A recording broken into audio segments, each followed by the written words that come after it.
Saludos mortales, amigos y hermanos en la fe. Les saluda aquí su amigo en Cristo, Amós Hidalgo Acosta.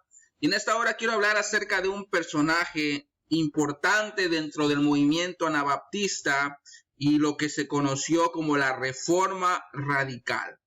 Este personaje aparece a principios del siglo XVI y muere a mediados de este mismo siglo. Veamos entonces un poco acerca de el movimiento anabaptista. Anabaptista quiere decir rebautizador.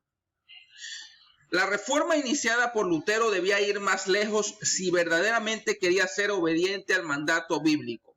Debemos recordar que la reforma de Lutero, si algo enfatizaba, era la reforma de la iglesia, pero desde la plataforma de volver a las escrituras. Sin embargo, el movimiento luterano seguía trayendo tras de sí tradiciones de la iglesia tradicional. Y una de esas tradiciones era el bautismo de infantes. Cuando aparece el movimiento anabaptista, ellos hacen una relectura teológica de este bautismo de infantes y para ellos este bautismo no era válido. No es que lo rechazaran simplemente porque era católico o era de la tradición católica, no, sino que ellos interpretaban que el bautismo era algo mucho más profundo y era fruto de una convicción personal.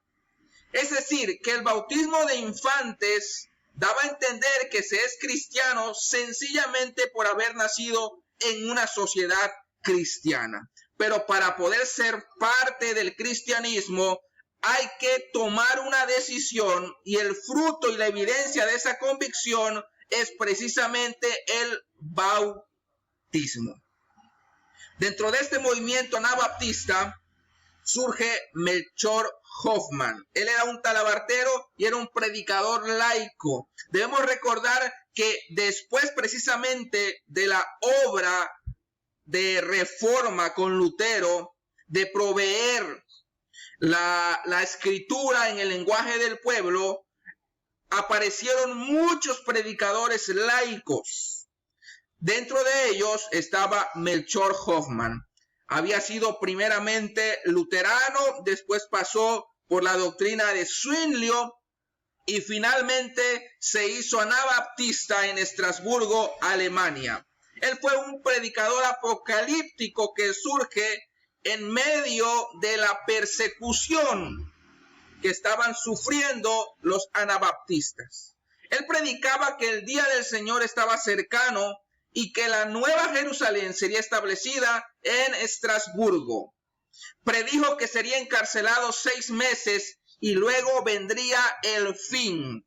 Este personaje recuerda mucho a Girolamo Savonarola en Florencia, en esa predicación de efervescencia apocalíptica.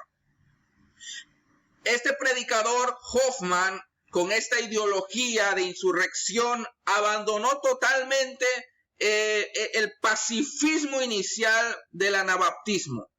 Su teología y su predicación enfatizaba que al acercarse el fin, los hijos de Dios debían tomar las armas en contra de los hijos de las tinieblas. Todo eso también recordaba a esa ideología de levantarse en armas, como sucedió en la revuelta y en la insurrección campesina en el tiempo de Lutero. Sucede que la persecución trajo consigo la necesidad de una intervención divina y de una relectura teológica en lo que estaba pasando. Como sucede frecuentemente bajo la presión de la persecución, la expectación teológica se hizo cada vez más vívida y urgente y muchos se convencieron de que estaban viviendo en los postreros días. Esto es interesante porque ellos entendían que estaban a las puertas del retorno del Mesías.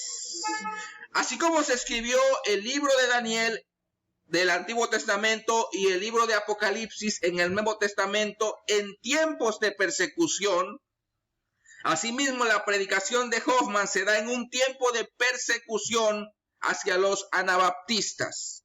Hoffman afirmaba que cuando el Señor viniera, les exigiría a sus seguidores tomar la espada a fin de establecer su reino y destruir a sus enemigos. Es decir, que era un llamado intencional a la insurrección.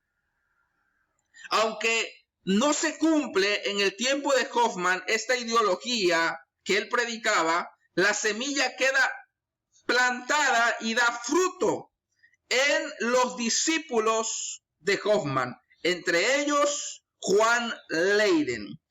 Mientras que para Hoffman la Nueva Jerusalén debía ser establecida en Estrasburgo, los discípulos que vinieron después de Hoffman llegaron a la conclusión que debía ser en Münster, la Nueva Sion o la Nueva Jerusalén. Ahora los anabaptistas de radicales tomaron la ciudad de Münster con el uso de la fuerza armada e inspirados por la predicación de un nuevo Melchior Hoffman, es decir, Juan Matis. Los anabaptistas en Münster quemaron y destruyeron los manuscritos y obras de arte que estuvieran relacionados con la fe tradicional. Todo lo que estuviera relacionado, tuviera alguna conexión con la tradición católica, debía ser quemado. Juan Leyden, discípulo de Melchior Hoffman, se hizo proclamar rey de la Nueva Sion.